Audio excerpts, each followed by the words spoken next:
coffee has exceptional acidity for a Sumatran coffee. And with this variety, especially Abyssinia, white grape is a flavor. A very tart white grape is a prominent flavor that we typically notice. This coffee also has a very delicate geranium-like floral note, and then the typical wet hold flavors that are like tobacco, wet leaves, very herbal, with also the very heavy body we expect with this processing style. What is Abyssinia variety? To answer that, we need to go back in time about 100 years. In 1928, Dr. P.J.S. Kramer, who's the director of coffee research in Indonesia, makes a trip to Ethiopia. Except at that time, Ethiopia was not called Ethiopia, it was known as Abyssinia. He visited some coffee growing areas while on that trip and brought some seeds back to the station he was working at in Java and planted these seeds. Recognized very quickly that these seeds had resistance to coffee leaf rust, which was a big problem in Indonesia in the early part of the 20th century. The Abyssinia variety was eventually distributed to other parts of Indonesia. Some of it was brought to Gayo in Sumatra. And then later in the 1950s, the Vilmorin Company brought seeds from Java Island over to the country of Cameroon. And they called this coffee Java because they got it from Java Island. And after selection within Cameroon, the variety called Java was released. This is a variety that many people may know of. It's an Ethiopian landrace variety, but it originally was Abyssinia variety, which was called Abyssinia because that's where it was collected from originally. This coffee is a wet hold coffee. And what is wet holding? This is a variation in processing that happens in the parchment removal stage, which is different from most other processing styles, which are variations on how the fruit layer is removed. Most coffee is typically dried down to around 10% moisture content, at which point it is stored for a period of time, and then the parchment is removed. In Indonesia, they created a method they called wet hulling, hulling the parchment off when the moisture is still high, typically above 25%. This was created so that the coffee would dry faster. Many parts of Indonesia are very wet, very high humidity. It's difficult to dry the coffee quickly. The faster you dry coffee, the faster you can sell your coffee. So it's beneficial.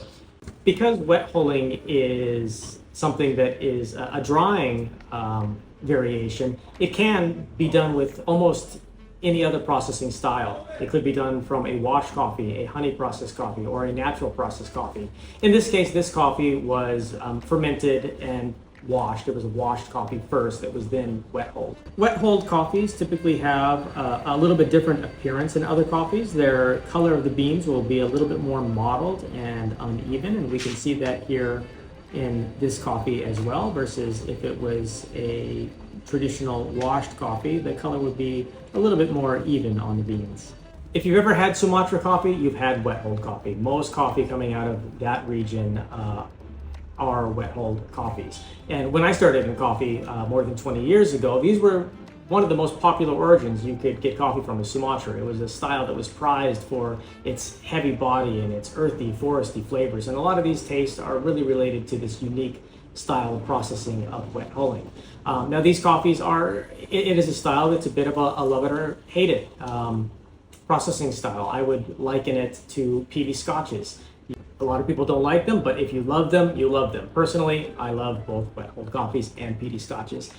So they have the tobacco-y and spicy and herbal flavors are a very different experience than you get from other processes, which may only highlight fruity or floral notes or nutty or chocolate. It's a different spectrum we don't always see in coffee. This coffee comes from Back Bay Estate in Simalungun on the island of Sumatra in Indonesia. It is very hard to get a single farm coffee from Sumatra, and it's even harder to get single variety coffees from Indonesia. But Lisa and Leo, the proprietors of this farm, have planted several different varieties there, including Abyssinia, and they harvest these all separately and process them separately. They have their own roasted business there, but they were kind enough to share some of the Abyssinia with us this year. Back Bay Estate is an organic farm, and they also have a mill and buy cherries from other growers in their community. We featured a lot of their coffees over the years. Our aged Semiga 7 we had a few years ago was produced by them. We had an Abyssinia natural process last year.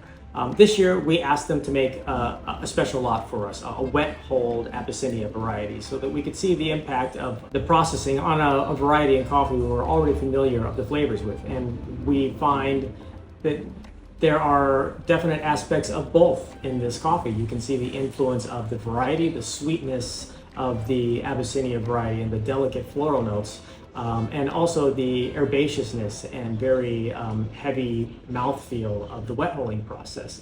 It's a really unique opportunity to taste that interaction of variety and processing. Thank you, Leo and Lisa, for making this 20-kilogram lot of wet hold Abyssinia for us. We're excited to share this with all of our customers. And I haven't been to Indonesia yet, but I promise you one of these days we are going to come and visit.